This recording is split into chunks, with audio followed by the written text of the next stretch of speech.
Hi everyone, it's me again. Some would say way too soon. Um, I wanted to upload this much shorter version of the monster, how to draw cool monsters lesson. This one has everything you need to start. Really watch it and just go and design your own monsters. It's as simple as that. It's really a very, very straightforward design process. Um, and do let me know if you prefer the longer version of the videos where I talk more about the process and uh, my thoughts and try some things, or do you prefer like the straight away, straight to the point, nothing from the sides, just this is how you draw and this is how it appears, which makes for far like way shorter videos, which may be the best way. So please let me know. This is like the purpose of this shorter video. Hopefully you'll enjoy it, and we'll see each other soon. I'm working on some more stuff. Thank you. Bye. So let's talk a bit about monster anatomy. So let's start with human anatomy because that's what we know best. So here's a human leg, bone. That's the thigh. That's how the thigh is connected to the pelvis. And here's the knee and the shin and the foot, heel, and fingers. Okay, so you all know this. You have at least one of these, I hope. Hopefully 2, 3. Good for you. Now, most animal anatomy and through that monster anatomy uses the same bone structure exactly. So a cat leg, like a hind leg, is something like this. This is the thigh, this is the shin, this is the heel, the foot is very long or elongated, and the fingers, like the first joint is facing down and the next joint is on the ground. And that's a cat leg. A dog leg is very much the same, only the angle is a bit different. And that's it. A horse has a very short thigh, very long shin, very, very long foot that ends in one very thick, big finger with the hoof being a fingernail. Okay? And a bird's leg, which usually seem to be going backwards, is again a very short thigh, shin going back, heel here, very long leg, foot, the first part of the fingers, and then the actual 3 fingers with the claw from behind. So these are the legs that you'll need to know in order to make a monster. Now, these are just bones, so if I want to give it some actual mass, then, you have something that's more monstrous. That's like, nobody can deny this looks very much like, I don't know, a dragon's leg or something. Just add some armor, some scales, some spikes, and you are there. Okay? So that's the first part. Very, very simple, I hope. Second part is the front legs or the arms. There's just 3 parts, by the way, so bear with me. So this is the shoulder. Again, this is a human arm. This is the arm. This is the forearm. It's 2 bones. This is the root of the wrist, or the wrist, and this is the hand. And then we have fingers. Again, hopefully you all have fingers.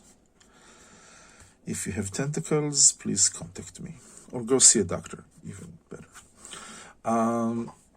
Now, a cat or a feline arm starts with the shoulder, goes back, and the only main difference here is which part touches the ground, because they have to walk on this and we don't. So you have the hand, and it ends with the fingers curled up like this. And that's a cat's arm. And most of the mammals have it very, very similar. Just the length of the things is a bit different. So here is a leg, like a wolf or a dog or something like that.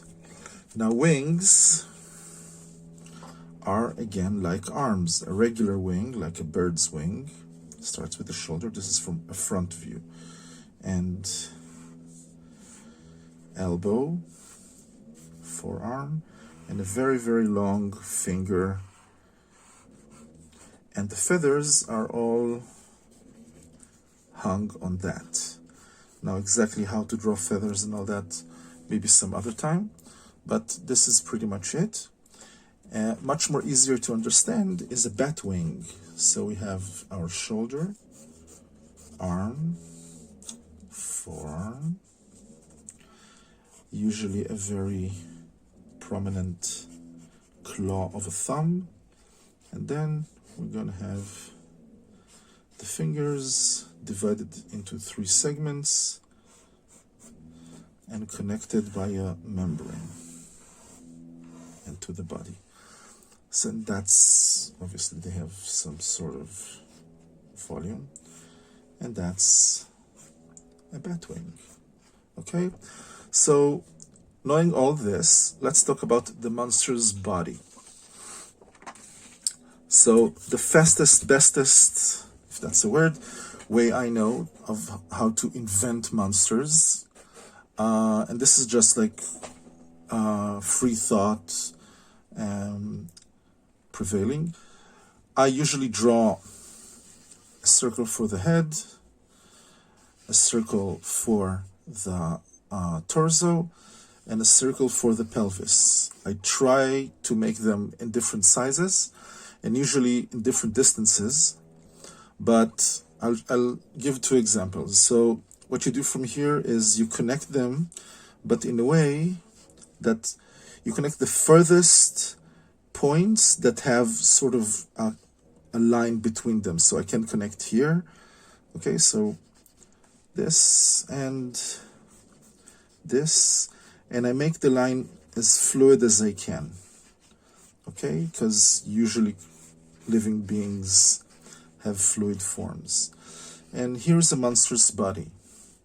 Now, because the pelvis here is the largest, I'm going to give it like sort of like a bird leg, but very, very thick.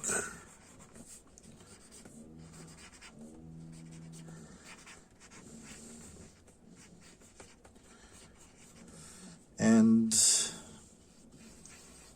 arms. This doesn't look like a predator leg to me, so I'm going to make arms without any claws or defense weapons. Just something like this. And the head needs some considering. So we need to decide where the mouth is. Is it down here? Is it up here? Okay, it changes the character very much. So if it's something that's not dangerous, then I'm going to give it like a weaker chin and make the mouth a bit lower. not too big, because large mouths make us think about getting bitten, and that's not what I want. And now, where to put the eyes? If it's a predator, you should consider to put the eyes at the front, because predators are always facing forward.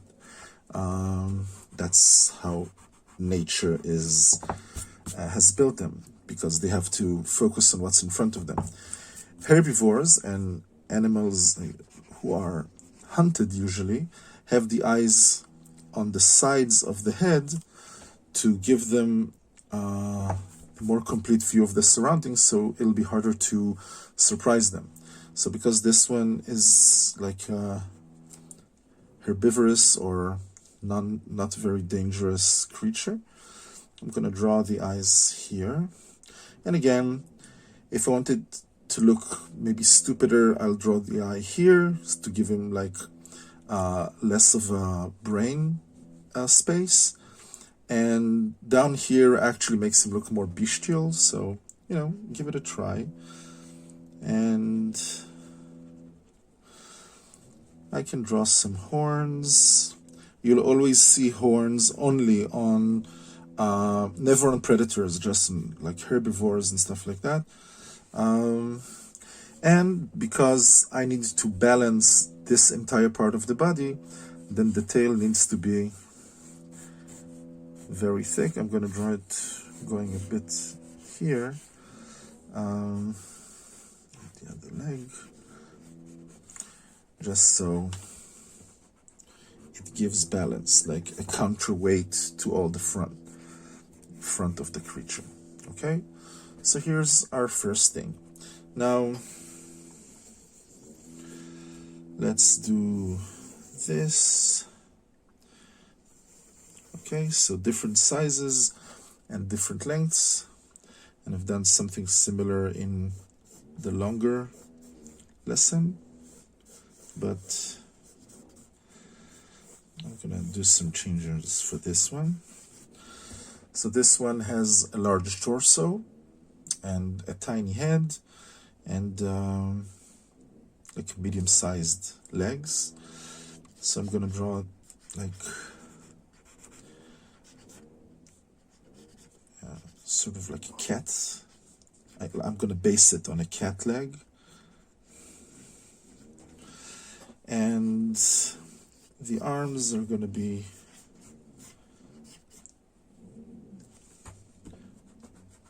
gorilla-like, I guess, again. It really fits, I'm sorry. Something like this. And I'm going to give it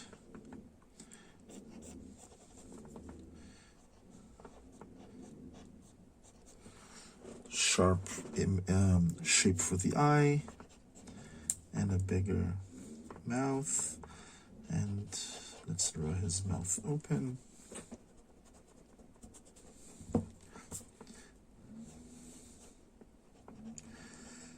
Some sharp teeth.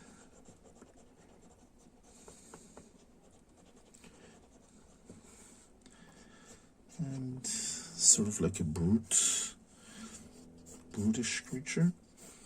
Now I'm going to give him an opposable thumb. And because, as I'm imagining him, this is a very, very important part of the process. It's storytelling. As you're drawing, if you don't get like a brief or work from an actual written brief, if you're just like searching for something interesting, then you need to work with a story. So how does this guy move? What does he eat? Where does he live? What kind of climate? If it had been existing in the real world, where would he live?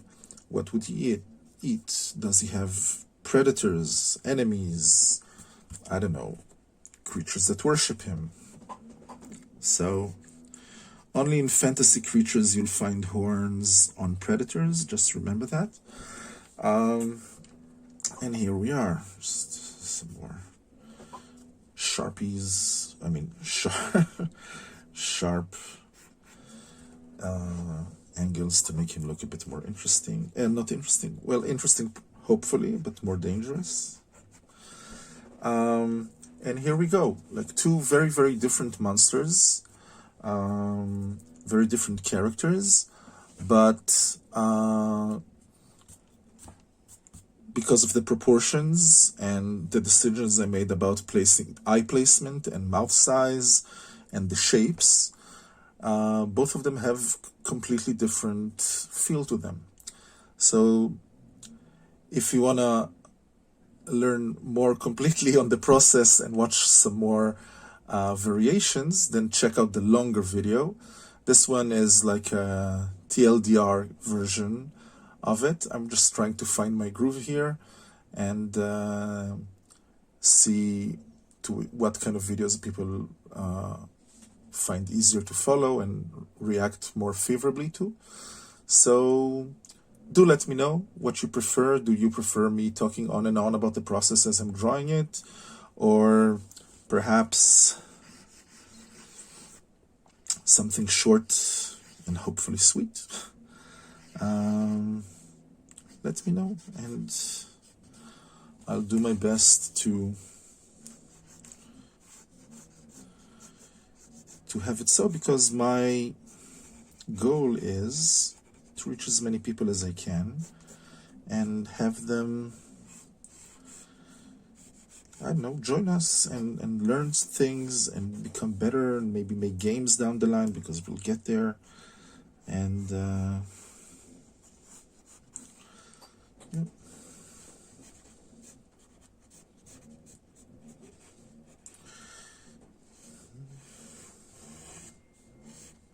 So it becomes